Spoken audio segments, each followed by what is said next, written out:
நபி ஸல்லல்லாஹு அலைஹி வஸல்லம் அவர்கள் வழமையாக ஓதி வந்த துஆக்களில் ஒன்று ரப்பி ஃகிஃபிர்லி ஹதீஅதி வ ஜஹ்லி வ இஸ்ராஃபி ஃபி அம்ரி குல்லிஹி வ மா அன்த அஅலமு பிஹி மின்னி அல்லாஹும்ம ஃகிஃபிர்லி ஹதாயாய வ அம்தி வ ஜஹ்லி வ ஹஸ்லி வ குல்லு ذلك عندي اللهم اغفر لي ما قدمت وما أخرت وما أسررت وما أعلنت أنت المقدم وأنت المؤخر وأنت على كل شيء قدير.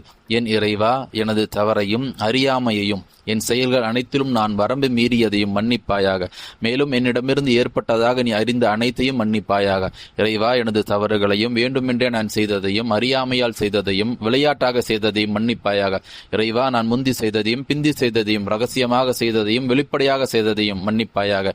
நீயே முற்படுத்துபவன், நீயே பிற்படுத்துபவன், நீயே அனைத்து பொருட்கள் மீதும் ஆற்றல் உள்ளவன் என்ற இந்த துஆவை நபி ஸல்லல்லாஹு அலைஹி வஸல்லம் அவர்கள் வழமையாக ஓதி வந்துள்ளார்கள். புகாரியில் 6398 இலக்கத்தில் பதிவாகியுள்ளது.